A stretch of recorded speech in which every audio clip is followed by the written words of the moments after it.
Assalamualaikum warahmatullahi wabarakatuh. Bismillahirrahmanirrahim. Alhamdulillahirabbil alamin. Wa bihi nasta'inu ala umuri dunya waddin.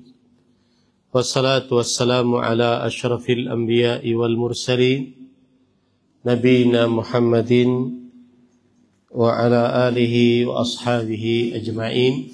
Amma ba'd. Alhamdulillah, kita bersyukur pada Allah Subhanahu wa ta'ala yang telah memudahkan kita untuk melaksanakan sholat zuhur berjamaah, kemudian dilanjutkan dengan kajian. Semoga seluruh amal ibadah kita diterima oleh Allah Subhanahu wa ta'ala. Salawat dan salam semoga selalu Allah berikan kepada Nabi kita Muhammad sallallahu alaihi wa ala alihi wasallam, pada keluarga beliau, para sahabat, serta orang-orang yang mengikuti beliau sampai hari kiamat kelak. Dengan nama-nama Allah yang husna dan sifat-sifat yang ulia, kita berdoa, Allahumma inna nas'aluka ilman nafi'an wa rizqan tayyiban wa amalan mutaqabbala. Allahumma amin. Para ikhwah ahibati fillah, bapak-bapak, saudara-saudara, ibu-ibu yang saya cintai karena Allah, semoga Allah Subhanahu wa ta'ala selalu memberikan afiat kepada kita di dunia dan di akhirat. Tema pada kajian kali ini adalah syukur, sabar, dan tawakal. Dan tema ini berkaitan dengan amalan hati atau qalbu. Dan setiap amalan qalbu lebih afdal daripada dan lebih a'zam, lebih afdal, lebih besar daripada amalan lahiriah. Ini sebuah hal yang ditetapkan oleh para ulama rahimahumullah, bahwa amalan qalbu lebih a'zam daripada amalan lahiriah, lebih agung, lebih besar. Coba perhatikan perkataan para ulama, di antaranya Imam Ibnu Qayyim Al-Jauziyah rahimahullah.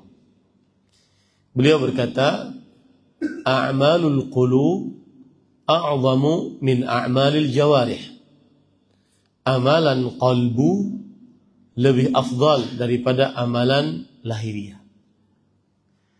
A'malul qulub hiyal asl wa a'malul jawarih tabi'ah wa mukammilah. Amalan qalbu adalah sumber pokok, sedangkan amalan lahiriah adalah pengikut dan penyempurna. Saya beri contoh biar lebih mudahnya. Amalan qalbu seperti keikhlasan. Keikhlasan ini adalah sumber dan pokok serta mesin penggerak dari amalan-amalan lahiriah. Salat, puasa, zakat, haji, baca Quran, berdoa, berzikir. Maka jika tidak ada keikhlasan, ditambah lagi dengan al-mahabbah, rasa cinta, dua itu amalan qalb, maka tidak terjadi ibadah-ibadah tersebut. Saya beri contoh. Sekarang yang ada di mes asrama, kira-kira saat ini sholat zuhur ada berapa orang? Lebih dari yang sekian. Kapan bisa tergerak kakinya untuk pergi sholat berjamaah zuhur? Jawabannya ketika ada amalan qalbu, ketika ada keikhlasan, ketika ada kecintaan terhadap Allah Subhanahu wa ta'ala. Dan dua itu adalah amalan qalb. Makanya orang munafik Mereka paling malas sholat subuh dan sholat isya. Kenapa? Karena amalan qalbunya rusak pada sholat itu. Mereka riya. Beramal tujuannya ingin dilihat agar dipuji. Beramal tujuannya ingin dilihat agar disanjung, diberi hadiah. Allah menyebutkan akan hal ini dalam Al-Quran. Innal munafiqina yukhadi'una Allah wa huwa khadi'uhum. Wa idza qamu ila as-salah qamu kusala yura'una an-nas wa la yadhkuruna Allah illa qalila. Sesungguhnya orang munafik menipu Allah dan Allah membalas tipuan mereka. Dan mereka jika bangun mendirikan sholat, bangun dalam keadaan malas. Kenapa malas? Karena mereka riya, ingin dilihat agar dipuji, ingin dilihat agar dapat hadiah. Dan saat di dalam sholatnya, mereka cepat-cepat tidak menyebut nama Allah kecuali sedikit saja. Nah, ini bukti nyata amalan qalbu, amalan yang agung, lebih agung daripada amalan lahiriah. Amalan qalbu, amalan penggerak mesin untuk menggerakkan amalan lahiriah. Tanpa ikhlas, tanpa rasa cinta, tanpa raja, rasa harap, tanpa khauf, rasa takut, tidak ada amalan lahiriah. Rasulullah sallallahu alaihi wasallam bersabda, "Afdhalus salawati 'alal munafiqin salatul fajri wa salatul atamah." Salat yang paling berat atas orang munafik adalah salat subuh dan salat isya. Mengapa coba? Karena kalau salat subuh dahulu tidak ada listrik. Kalau sudah terbenam matahari, maka yang ada hanya kegelapan. Cahaya hanya dari cahaya rembulan dan bintang-bintang. Kecuali kalau orang menyalakan lampu. Membakar sesuatu sehingga ada cahaya. Maka pada saat itu salatnya berat. Karena tidak ada yang lihat. Karena qalbunya rusak. Tidak ada amalan padanya. Qalbunya rusak yang aturannya ikhlas. Ikhlas pengertiannya adalah beribadah hanya karena Allah. Atau hanya karena ingin dapat pahala dari Allah. Tidak ada, dia rusak dengan riya. Beramal ingin dilihat agar dipuji. Atau ingin dilihat agar dapat hadiah. Ini contoh. Ini menunjukkan bahwa amalan qalbu itu penting. Dari tadi saya ingin menarik perasaan dan pikiran Bapak Ibu saudara-saudari sekalian bahwa yang saya sampaikan ini akan penting. Karena dia berkaitan dengan amalan qalbu, syukur, sabar, dan tawakal. Para ikhwan yang dirahmati oleh Allah Subhanahu wa taala, termasuk urgensinya amalan qalbu juga bagi kehidupan seorang muslim. Amalan qalbu diidentikan dengan niat di dalam qalbu. Maka puasa yang kita kerjakan sekarang tidak akan bernilai puasa tanpa niat. Itu juga pentingnya amalan qalbu. Tidak akan bernilai ibadah puasa. Meskipun seseorang tidak makan, tidak minum, dan seluruh yang membatalkan puasa dari mulai terbit fajar kedua sampai terbenam matahari. Dia menahan itu semua. Tidak dianggap puasa jika tidak ada amalan qalbu, yaitu niat. Makanya Rasulullah SAW bersabda, "Man lam yujmi'us siyama minal lail fala siyamalah." Yang tidak berniat di malam hari tidak sah puasanya. Ini menunjukkan pentingnya amalan qalbu bagi seorang muslim. Kemudian pentingnya amalan qalbu bagi seorang muslim juga adalah amalan qalbu akan membesarkan pahala dari amalan yang sedikit. Bahkan sebelum beramal sudah dapat pahala. Sebelum beramal sudah dapat pahala.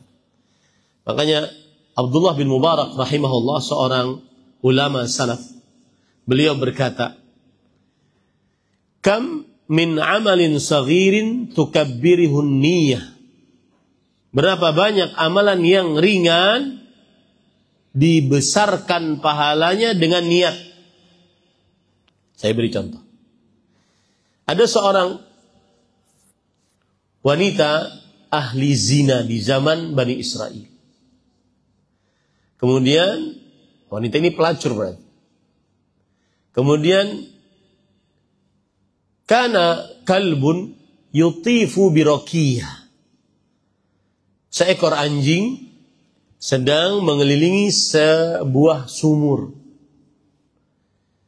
Kada yaqtulhu al-'atash. Anjing tersebut menjulur-julurkan lidahnya, hampir saja dia mati karena kehausan.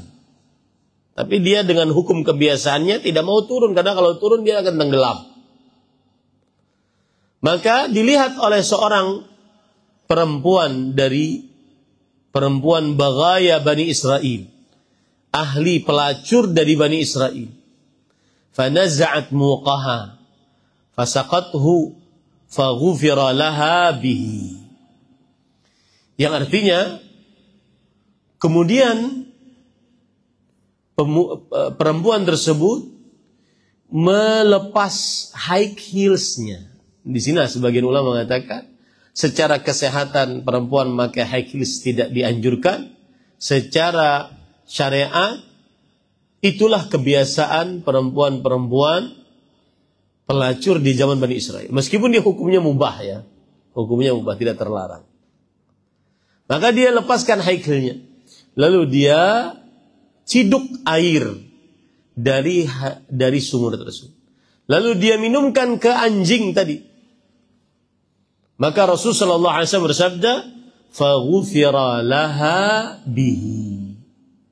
Diampuni dosanya dengannya. Diampuni dosanya dengannya. Coba bayangkan. Hanya dengan meminumkan air ke seekor anjing yang tidak bisa diharapkan kata terima kasih darinya, tidak bisa mengucapkan jazakallahu khairan, tetapi gara-gara keikhlasannya, amalan kecil tersebut mengampuni dosa-dosa zina-zinanya. Allahu Akbar. Kam min amalin saghirin tukabbiruhun niyyah. Berapa banyak amal yang ringan, remeh, dibesarkan pahalanya disebabkan niat. Dan niat amalan qalbu. Imam An-Nawawi yang bermadzhab Syafi'i mengatakan, wan niyatu mahalluhal qalb. Dan niat tempatnya di dalam qalbu. Nah, ini menunjukkan pentingnya amalan qalbu untuk dipelajari. Contoh yang lain lagi, Rasulullah SAW bersabda, ittaqun nar walau bisyiqqi tamrah. Bentengi dirimu dari api neraka walaupun hanya dengan bersedekah setengah biji kurma atau setengah kurma. Kira-kira setengah kurma itu berapa harganya? Tidak ada harganya. Tetapi ketika dia dikerjakan dengan ikhlas, maka besar pahalanya. Bisa membentengi seseorang dari api neraka. Nah, ini pentingnya amalan qalbu. Di antara pentingnya amalan qalbu yang lain adalah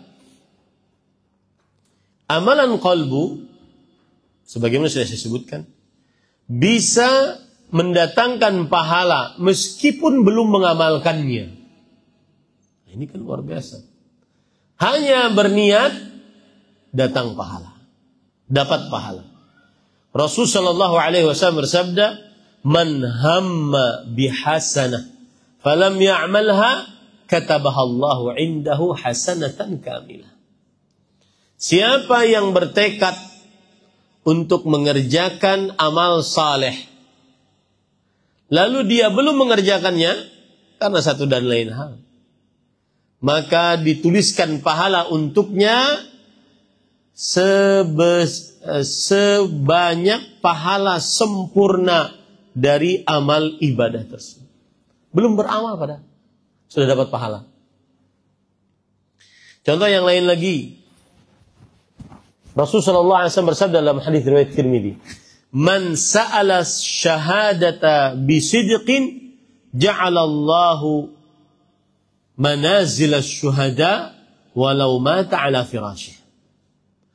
Barang siapa yang memohon kepada Allah untuk mati syahid dengan ikhlas, sidq, ikhlas amalan qalbu, Allah akan sampaikan baginya pahala mati dalam keadaan syahid meskipun dia meninggal di atas kasurnya karena sakit. Ya, beramal qalbu mendapatkan pahala meskipun belum beramal. Cukup niat sudah dapat pahalanya. Para ikhwan yang dirahmati oleh Allah Subhanahu wa taala, ada hadis Rasul sallallahu alaihi wasallam yang berbunyi, "Ad-dunya li arba'ati nafar." Yang artinya dunia itu untuk 4 orang. Yang pertama, abdun razaqahullahu ilman wa malan fahuwa yattaqi fihi rabbah wa yasilu fihi rahimah wa ya'lamu lillahi fihi haqqan fahadha bi afdalil manazil. Dunia itu untuk 4 orang. Yang pertama, seorang yang diberikan harta dan ilmu. Dengan harta dan ilmunya tersebut dia bertakwa kepada Allah. Dia menyambung hubungan rahim. Biasanya hubungan rahim perlu harta, ngumpulin rahim-rahim untuk makan-makan, kumpul bersama, itu perlu uang. Kemudian dia mengetahui hak Allah pada ilmu dan hartanya tersebut. Maka orang ini adalah orang yang paling sempurna, paling baik, paling paripurna. Yang kedua, wa 'abdin razaqahu Allahu ilman falam yarzuqhu malan fahuwa sadiqun niyyah yaqulu law anna li malan la 'amiltu bi 'amali fulan fahuwa bi niyyatihi fa ajruhuma sawa. Yang kedua, seorang yang hanya diberikan ilmu, tidak diberikan harta, tetapi dia punya niat yang tulus, amalan qalbu, bahwa kalau seandainya aku memiliki harta seperti si fulan, aku akan beramal seperti amalannya si fulan. Maka orang ini dengan niatnya sama pahalanya dengan orang pertama tadi. Allahu Akbar. Indahnya amalan qalbu. Ya, makanya saya di pesantren, saya punya pesantren di Kalimantan Selatan. Masih banyak bangunan yang belum selesai. Saya sering berdoa kepada Allah, ya Allah, mudah-mudahan saya kaya. Kalau saya kaya, saya akan bangun semua ini tanpa hitung-hitungan. Yang seperti itu saja, jika niatnya ikhlas, sudah dapat pahala. Itu pentingnya amalan qalbu. Nah, yang kita bicarakan sekarang adalah amalan qalbu, syukur, sabar, dan tawakal. Apa pengertian syukur? Syukur pengertiannya adalah al-i'tiraf bil ihsan wa nashrihi. Mengakui kebaikan. Itu arti syukur secara bahasa. Arti syukur secara bahasa adalah mengakui kebaikan. Jadi orang yang bersyukur kepada Allah, dia mengakui bahwa Allah telah memberi nikmat kepada saya. Dia mengakuinya dalam kalbunya. Adapun arti syukur secara terminologi syariat adalah, lihat ya, al-ijtihadu fi badli ta'ah ma'al ijtinabi lil ma'siyah fi sirri wal alaniyah. Allahu Akbar. Ini disebutkan dalam kitab tafsir Al-Qurtubi, ulama Islam abad ke-7 Hijriah bermadzhab Maliki. Syukur adalah bersungguh-sungguh untuk mengerjakan ketaatan, menjauhi kemaksiatan, baik saat sendirian atau di hadapan orang banyak. Apa hubungannya, Ustaz? Syukur dengan taat dan jauh maksiat. Maka para ikhwah, Imam Ibnu Qayyim Al-Jauziyah rahimahullah pernah menyebutkan tentang hakikat kesyukuran. Beliau berkata, "Man 'arafa ni'mat Allah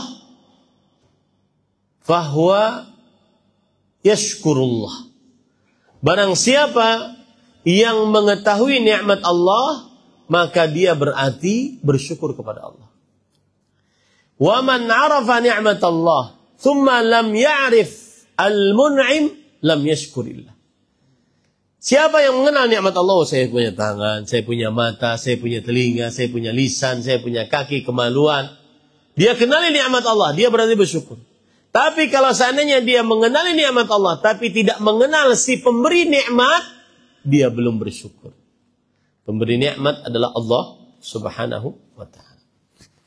Siapa yang mengenal nikmat dan pemberi nikmat, lalu dia tidak meletakkan nikmat tersebut untuk ketaatan, lam yashkurillah. Tidak bersyukur kepada Allah Subhanahu wa ta'ala. Makanya para ulama mengatakan kullu ta'ah syukrun lillah.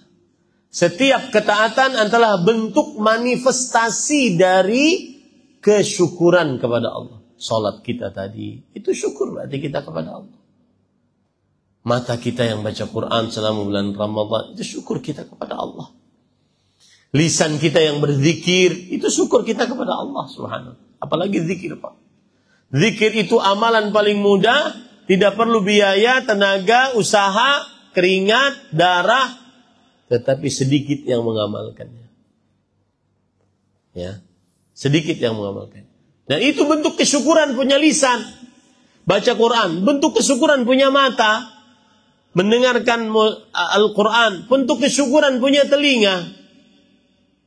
Menjalankan kaki ke masjid, bentuk kesyukuran punya kaki. Ya, ini para ikhwah yang dirahmati oleh Allah Subhanahu wa ta'ala. Baik. Sekarang kalau sudah kita pahami mengapa syukur dinamai dengan atau diistilahkan dengan mengerjakan ketaatan kepada Allah dan menjauhi larangan, maka perhatikan baik-baik. Syukur bisa dengan 3 cara. Yang pertama dengan lisan, dengan cara mengucapkan alhamdulillah.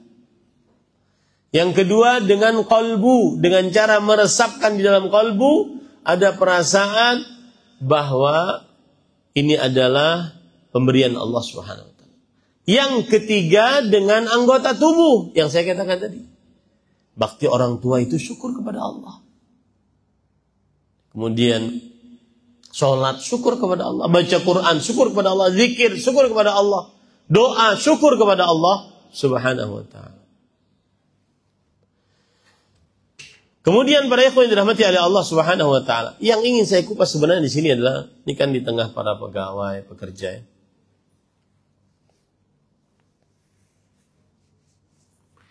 Bahwa apa pentingnya syukur dalam kehidupan seorang muslim? Syukur dalam kehidupan seorang muslim adalah penambah rizki dan penjaga nikmat. Itu syukur. Syukur dalam kehidupan seorang muslim pentingnya adalah penambah rizki dan penjaga nikmat. Makanya ada patah Arab mengatakan an-ni'matu wahsyiyah. Nikmat itu adalah bagaikan binatang buruan yang liar. Faqayyidha bisyukr. maka ikatlah dia dengan kesyukuran agar tidak hilang binatang buruannya. Ini perkataan yang sangat indah, luar biasa. Syukur adalah menjaga nikmat. Syukur adalah menjauhi menjaga nikmat dan juga mengikat nikmat tersebut. Bahkan semakin bersyukur semakin ditambahkan oleh Allah Subhanahu wa taala. La in syakartum la azidannakum wa la in kafartum inna 'adzabi lasyadid. Jika kalian bersyukur, maka sungguh aku akan benar-benar tambahkan kepada kalian. Dan jika kalian kufur, sesungguhnya siksaku sangat pedih. Ini faedah dalam kehidupan kita, agar kita senantiasa bersyukur atas nikmat-nikmat Allah Subhanahu wa ta'ala. Dan syukur tadi ada 3. Saya beri contoh misalkan. Makanya ada sujud syukur. Kenapa? Karena sujud adalah bentuk ketaatan. Apabila seorang dapat nikmat, lalu dia bersyukur dengan cara bersujud. Ini adalah bentuk ketaatan kepada Allah Subhanahu wa ta'ala. Taib. Para ikhwan yang dirahmati oleh Allah Subhanahu wa ta'ala, sekarang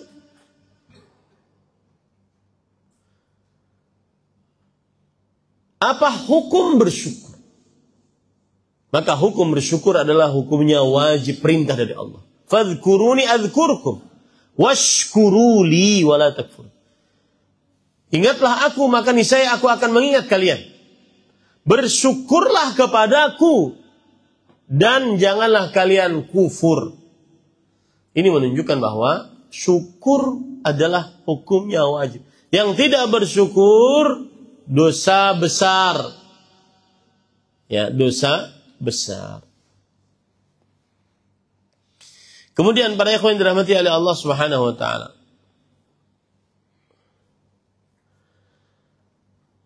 perkara-perkara yang membuat seseorang bersyukur. Pertama, ini terutama kita di zaman media sosial, sering melihat ke atas dengan tontonan-tontonan orang punya rumah megah, mobil mewah. Ada orang baru berumur 20 tahun sudah beli rumah ratusan miliar. Dan seterusnya. Akhirnya membuat dia hidupnya, saya begini-gini aja ya. Akhirnya tidak bersyukur dengan pemberian Allah Subhanahu wa taala. Maka salah satu kiat bersyukur, melihat kepada orang yang lebih rendah dunianya daripada kita. Jangan yang lebih tinggi. Rasulullah sallallahu alaihi wasallam bersabda dalam hadis riwayat Imam Tirmidzi, "Unzuru ila man huwa asfala minkum, wa la tanzuru ila man huwa fawqakum, fa innahu ajdaru alla tazdaru ni'matallahi 'alaikum." Perhatikanlah kepada orang yang lebih bawah daripada kalian dalam perkara dunia, dan jangan lihat kepada orang yang di atas kalian. Sesungguhnya ia lebih baik bagi kalian agar nikmat Allah tidak hilang bagi kalian. Anggap ini air ya, air. Kemudian air ini sisanya hanya sekian. Kalau kita lihat yang tersisa ini, maka kita lihat ke atas, di sana banyak air, banyak minuman, manis-manis. Ini tidak ada harganya ini. Tidak ada. Tapi kalau kita lihat orang yang tidak memiliki air sampai mati kekeringan dia gara-gara tidak bisa minum, maka air yang sedikit ini sangat berharga. Nah, itulah yang dimaksud dengan asyukru ziyadatun ni'mah wa hafizul wahsyah. Syukur adalah penambahan harta dan penjagaan terhadap binatang-binatang yang liar, yaitu terhadap nikmat-nikmat Allah Subhanahu wa taala. Itu cara yang pertama. Cara yang kedua adalah ingat nikmat Allah yang ada pada diri kita. Jangan ingat nikmat Allah yang ada pada orang lain. Oh, alhamdulillah, saya punya mata. Saya pernah kajian di hadapan para asosiasi kumpulan orang buta. di ibu kota. Kemudian mereka dikumpulkan dalam satu ruangan itu, banyak ratusan orang. Kemudian saya katakan, salah satu hal yang merupakan kita takuti di akhirat adalah seseorang berjalan di atas sirat. Dan berjalan di atas sirat, berjalan di atas satu rambut yang tipis, lebih tipis dari rambut, lebih tajam daripada pedang, licin, menggelincirkan. Samping-sampingnya ada besi-besi bengkok pengait. Diperintahkan untuk mengait orang yang tidak cocok. Maka para ikhwan yang dirahmati oleh Allah Subhanahu wa taala, ketika dia mengingat nikmat Allah Subhanahu wa taala, di antaranya adalah bisa berjalan dengan baik, maka dia akan bersyukur kepada Allah Subhanahu wa taala. Ingat nikmat-nikmat Allah. Allah berfirman dalam surah An-Nahl ayat 18, "Wa in ta'uddu ni'matallah la tuhsuha. Innal insana ladzalumun kafar." Jika kalian menghitung-hitung nikmat Allah, maka kalian tidak akan pernah bisa menghitungnya. Sesungguhnya manusia seorang yang selalu berbuat zalim dan kufur atas nikmat-nikmat Allah Subhanahu wa taala. Kemudian yang ketiga, kiat agar mudah bersyukur adalah ingat baik-baik. Semua nikmat yang Allah beri akan dimintai pertanggungjawaban. Sampai air putih yang kita minum akan dimintai pertanggungjawaban oleh Allah Subhanahu wa taala. Allah berfirman dalam surah At-Takatsur ayat 8, "Tsumma latus'alunna yauma idzin 'anin na'im." Kemudian benar-benar kamu akan ditanya pada hari itu tentang nikmat dari Allah Subhanahu wa taala. Nah, itu tentang syukur. Kita tidak bisa kupas seluruhnya, padahal masih banyak yang lain. Kita kupas tentang sabar. Para ikhwan yang dirahmati oleh Allah Subhanahu wa taala, sabar secara bahasa artinya adalah naqidul jaza'. Sabar kebalikan dari gemetar. Sabar kebalikan dari gemetar. Dan secara terminologi syar'i, sabar adalah habsun nafs an maharimillah, menahan diri dari hal-hal yang diharamkan oleh Allah Subhanahu wa ta'ala. Menahan diri dari hal-hal yang diharamkan oleh Allah Subhanahu wa ta'ala. Apa yang ditahan? Menahan lisan agar tidak berkeluh kesah, menuduh Allah tidak adil. Kemudian menahan qalbu agar tidak menggerutu atas takdir Allah. Pernah saya waktu kerja di Arab Saudi, ada orang Saudi datang ke kantor bawa tenaga kerja wanita. Kemudian dia bilang begini, majikannya itu, "Ya Ahmad, wahai Ahmad, hadhihi imra'ah, ini perempuan sudah saya anggap sebagai keluarga saya sendiri. Apa yang kami makan, dia juga memakan. Apa yang kami pakai, dia juga memakainya." Maksudnya seperti keluarga sendiri. Lalu, tetapi yang jadi masalah, dia 3 hari 3 malam ini tidak makan, tidak tidur, tidak minum. Lihat wajahnya yang pucat. Tolong Ahmad, beritahu dia, ada apa? Kenapa? Karena yang ada di dalam benaknya hanya menangis, menangis, dan menangis. Maka saya tanya, ada apa ibu? Langsung ibu tersebut mengatakan, kenapa harus saya Ustaz? Kenapa harus saya? Maka saya katakan, karena sudah takdirnya. Padahal saya belum tahu masalahnya apa. Karena sudah takdirnya. Maka ibu tersebut akhirnya agak mereda, kemudian bercerita. Saya ini Ustaz, seorang istri dari seorang suami dan mempunyai anak satu. Saya bekerja ke Arab Saudi ini untuk menolong suami dalam keadaan ekonomi. Dan pada saat yang bersamaan, suami dan anak saya meninggal di dua tempat yang berbeda. Makanya saya sebut, kenapa saya, Ustaz? Maka saya katakan, ya itulah takdir Allah Subhanahu wa ta'ala. Bahkan ibu bisa menikah lagi. Ibu bisa mendapatkan anak lagi. Maka sang ibu ini mengatakan, nggak bisa, Ustaz. Kenapa Bu nggak bisa? Alhamdulillah saya waktu itu tidak mengatakan dengan saya aja gitu. Alhamdulillah kenapa Bu nggak bisa? Maka sang ibu ini mengatakan, saya ini perempuan yang sudah diangkat rahimnya karena ada penyakit, Ustaz. Saya tidak bisa lagi mengalami kehamilan dan mengandung. Maka saya katakan, qadarullah wa masya'a. Allah bertakdir dan Allah berkehendak atas apa yang Dia inginkan untuk kerjakan. Tugas kita manusia menerima keputusan Allah Subhanahu wa ta'ala.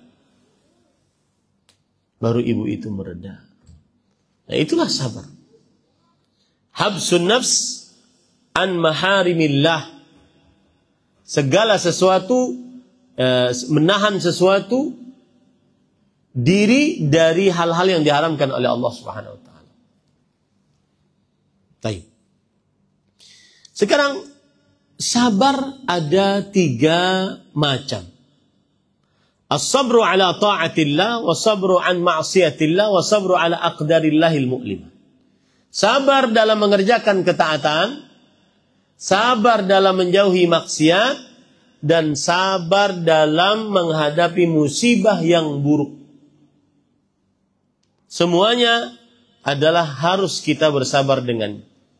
Cuma dari 3 poin ini yang paling utama adalah, saya ingin cerita dulu. Menurut bapak-bapak, ibu-ibu, mana yang lebih besar pahalanya?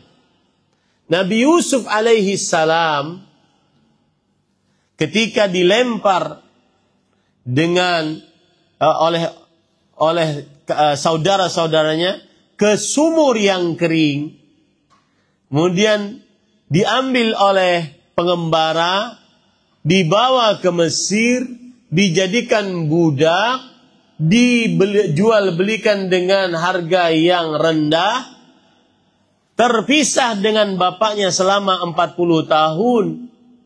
Mana yang lebih besar pahalanya itu, atau Nabi Yusuf alaihissalam ketika menjauhi maksiat, ketika saat diajak berzina oleh istri gubernur Mesir Al-Aziz? Mana yang lebih besar pahalanya?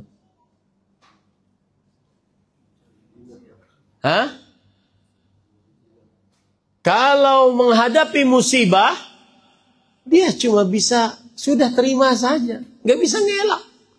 Sudah 50.000 tahun sebelum penciptaan langit dan bumi sudah ditentukan oleh Allah Subhanahu wa taala. Tapi kalau menjauhi maksiat, dia ada usaha melawan hawa nafsu untuk menjauhi maksiat. Baik. Mana yang lebih utama, menjauhi maksiat dengan mengerjakan ketaatan?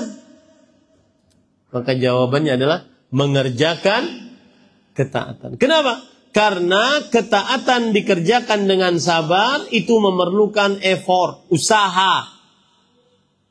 Usaha yang tidak didapat oleh orang-orang yang tidak berusaha. Nah, ini tingkatan sabar dan permasalahan di dalamnya. Kemudian yang paling penting juga, kapan waktu bersabar?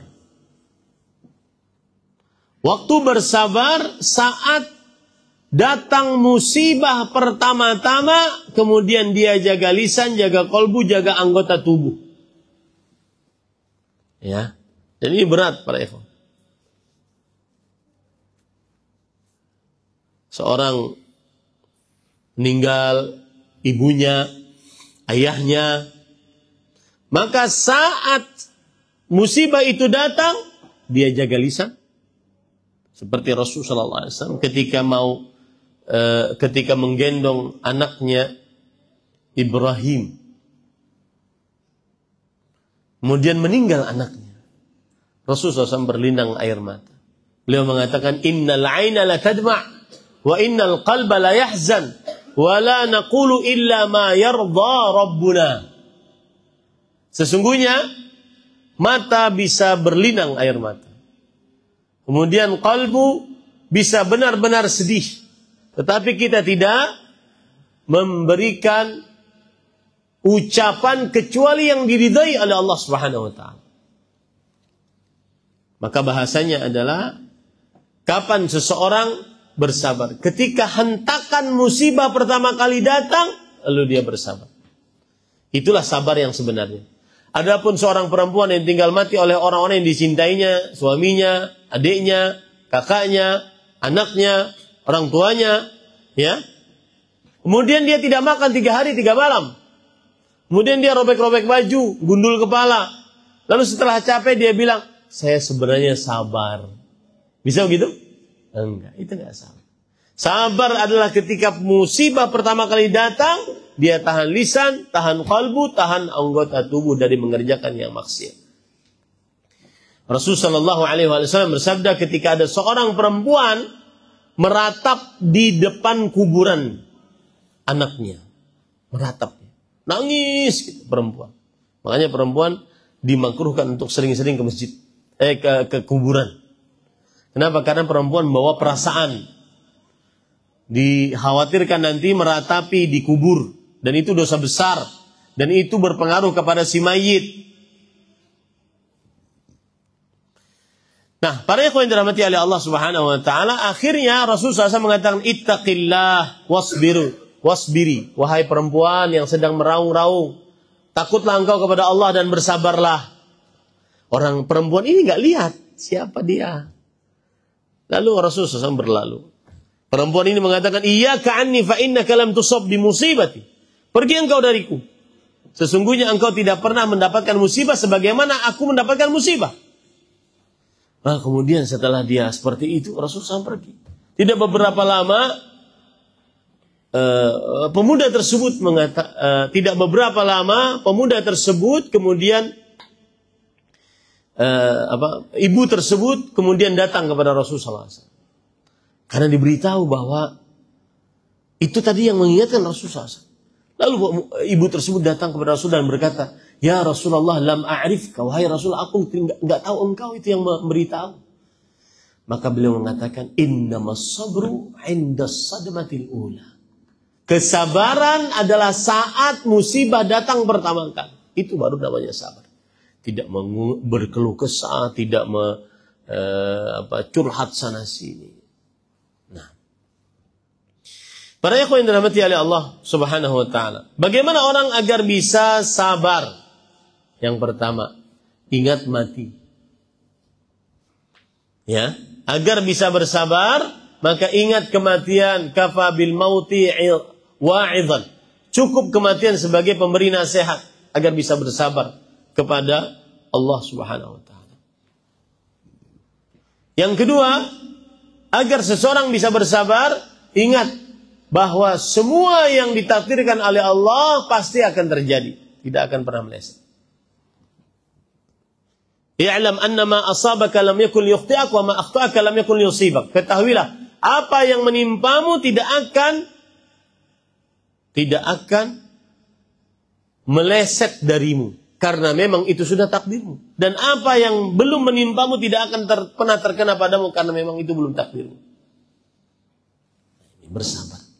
Kemudian yang ketiga, mengingat keutamaan sabar. Salah satu keutamaannya adalah innallaha ma'as sabirin. Sesungguhnya Allah bersama orang-orang yang sabar. Kebersamaan Allah di sini maksudnya Allah memberi petunjuk, Allah memberikan taufik kepada Rasulullah sallallahu alaihi wasallam yang bersabar. Dan bersabar susah, Pak. Saya punya pengalaman menarik ini. Dan saya termasuk orang yang temperamental, emosional gitu ya. Kalau salah-salah sedikit, terutama nggak rapi di pesantren, nah itu biasa. Susah untuk diterima. Apalagi kalau sudah ngeyelan. Sudah dinasihati 1, 2, 3, masih ngerjain Nah, itu susah jaga emosi. Maka saya curhat kepada syekh saya, Fadilatul Syekh Profesor Dr. Abdul Razak bin Abdul Muhsin, guru besar akidah di Masjid Nabawi dan guru besar akidah di IU, Islamic University of Madinah. Beliau mengatakan, Syekh, limadha kana as-sabr sa'bun alaina? Mengapa sabar itu susah bagi kita? Maka jawabannya, dan termasuk pengalaman sebelum saya lanjutkan ini, termasuk pengalaman yang menarik juga. Waktu itu saya pergi ke luar Kalimantan lah. Kemudian kawan-kawan dari biker yang mempunyai motor-motor besar, mereka mendampingi saya untuk ke sebuah pengajian.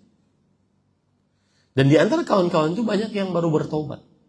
Dulunya peminum, dulunya pezina, dan banyak bertobat.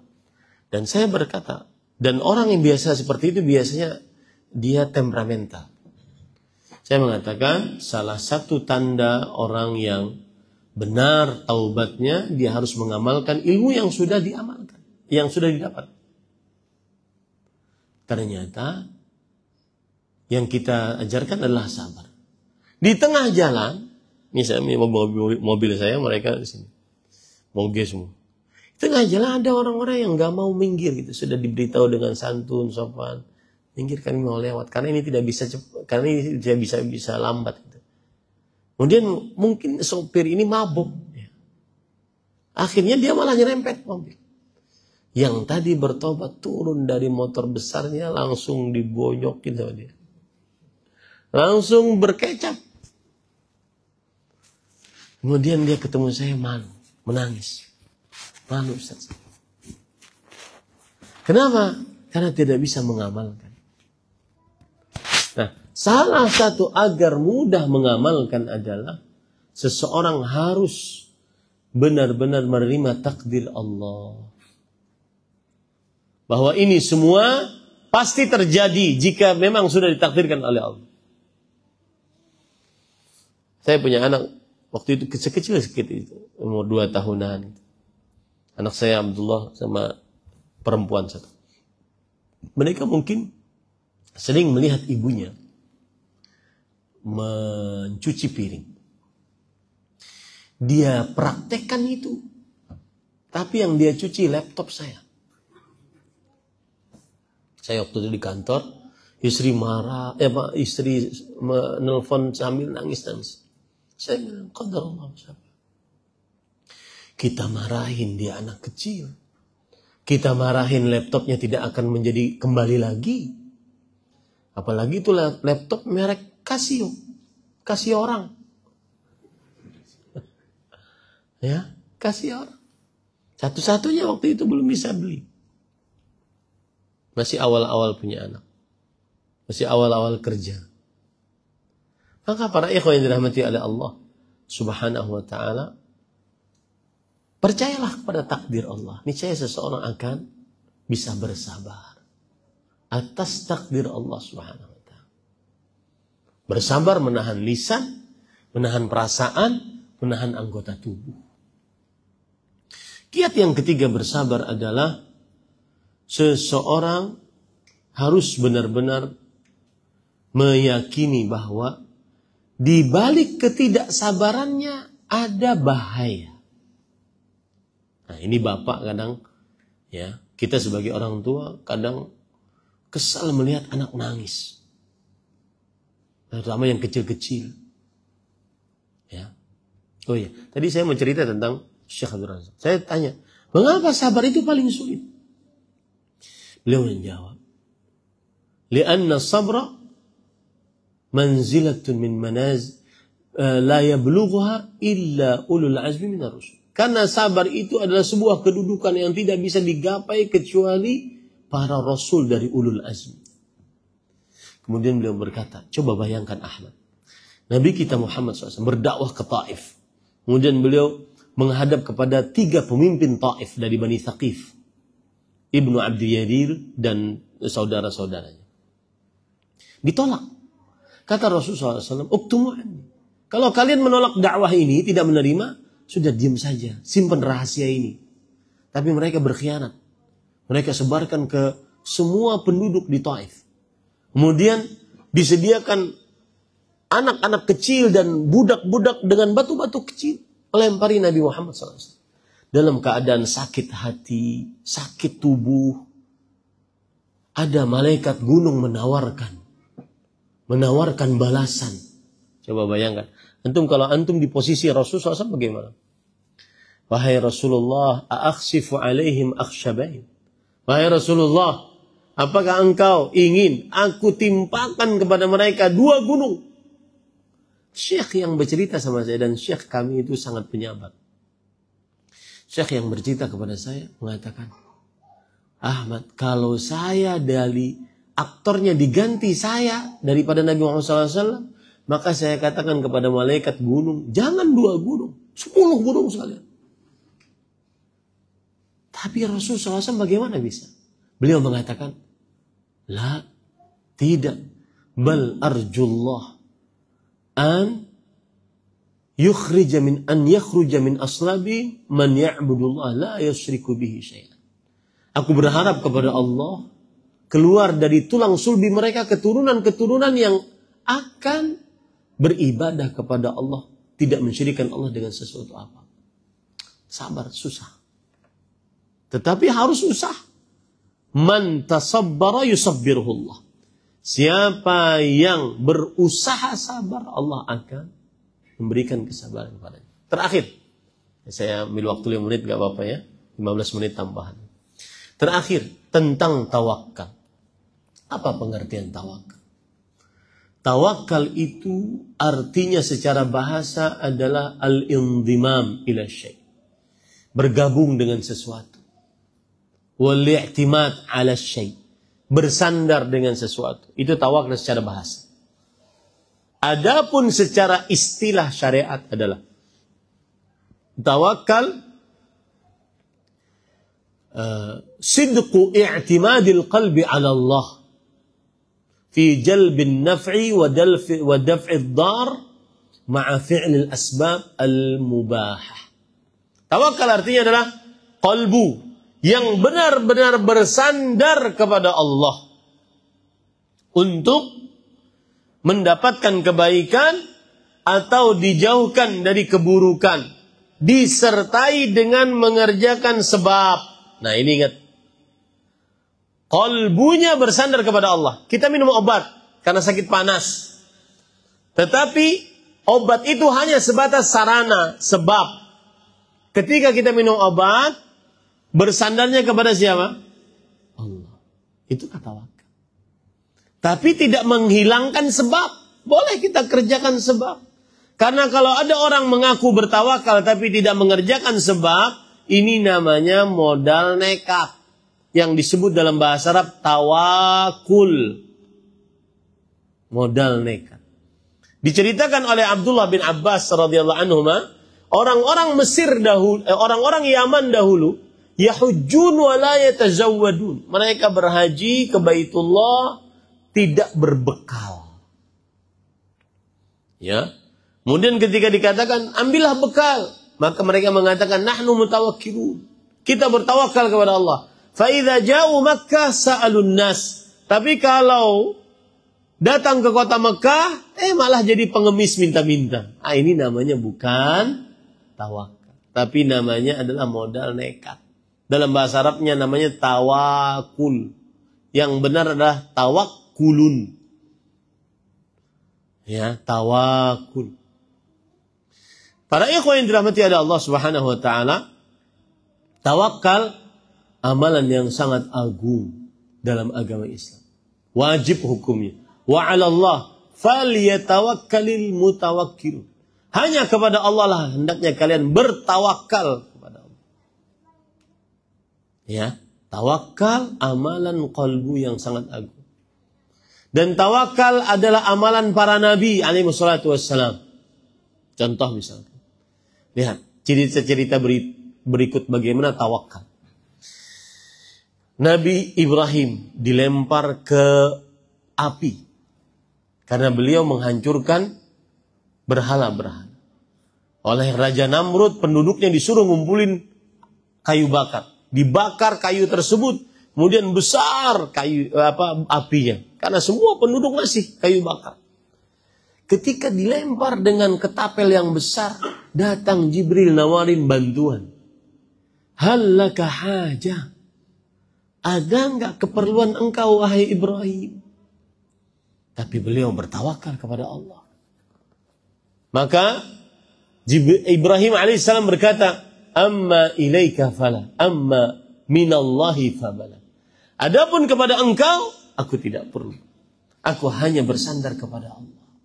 Akhirnya, nah ini dia. Wa man yatawakkal 'ala Allah fahuwa hasb. Yang bertawakal kepada Allah, maka Allah akan mencukupkannya. Akhirnya Ibrahim alaihissalam masuk ke dalam api, apinya dingin dan menyelamatkannya. Nabi Musa alaihissalam, di hadapan beliau lautan, di belakang beliau Fir'aun dengan 1.000.000 bala tentaranya lengkap dengan senjatanya. Kemudian kaum Nabi Musa mengatakan, falamma tara al-jam'an qala ashabu Musa inna lamudrakun.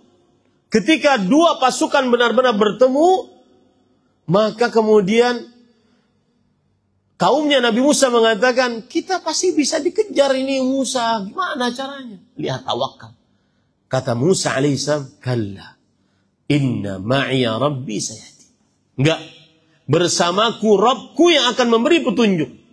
Ketika benar-benar mau sampai Fir'aun, maka Allah mengatakan, anidrib bi'asakal bahr. Pukul dengan tongkatmu lautan tersebut. Maka lautannya tertahan. Jadi dia bukan kering terbelah, enggak. Dia tertahan, tidak jalan. Di sini juga tertahan, tidak jalan. Maka akhirnya dikering bisa jalan. Kemudian Nabi Musa dengan kaumnya melewati, diikuti oleh Fir'aun tenggelam. Nabi Musa selamat. Siapa yang bertawakal, Allah akan mencukupkannya. Kenapa tema ini, 3 ini saya ambil untuk kawan-kawan sekalian, terutama yang bekerja. Karena kadang-kadang kita tidak mensyukuri apa yang sudah kita dapat. Akhirnya kita rakus terhadap dunia, menghalalkan segala cara. Kemudian yang kedua, kadang-kadang kita melihat orang lain lebih indah hidupnya dibandingkan kita. Akhirnya kita tidak bersabar. Terutama saat dapat musibah. Musibah ini Pak, para ulama mengatakan al-musibah, al-bala, ni'mah. Fi surati al-mihna. Bala, musibah, kekeringan, kelaparan, kekurangan harta, banyak hutang, penyakit, dan seterusnya. Itu adalah nikmat dalam bentuk musibah. Karena dengan bala itu seseorang akhirnya berzikir. Seorang akhirnya tambah kuat doanya. Seorang akhirnya bertobat. Itu hasil dari bertawakal kepada Allah Subhanahu wa Ta'ala. Kemudian hasil dari sabar. Kemudian kenapa dipilih tema tawakal? Karena sebagian orang di zaman sekarang terlalu mendewakan manusia. Mendewakan harta, tahta. Mendewakan kolega. Mendewakan macam-macam. Lupa dia bahwa semuanya itu, jika Allah katakan tidak kun, maka tidak fayakun. Makanya apapun, dalam posisi apapun, bersandarlah kepada Allah Subhanahu wa Ta'ala. Jazakumullahu khairan. 1 jam, mohon maaf lebih 15 menit ya, dimaafkan. Ini yang bisa disampaikan. InsyaAllah kita bertemu lagi nanti ada, kalau tidak asar atau maghrib ya, saya belum tahu jadwalnya. Semoga yang disampaikan bermanfaat. Wassalamualaikum warahmatullahi wabarakatuh. Alhamdulillahirabbil alamin. Kiranya tidak perlu ada pertanyaan, nanti saja malam atau sore. Subhanakallahumma bihamdik asyhadu an la ilaha illa anta astaghfiruka wa atubu ilaik. Wassalamualaikum warahmatullahi wabarakatuh.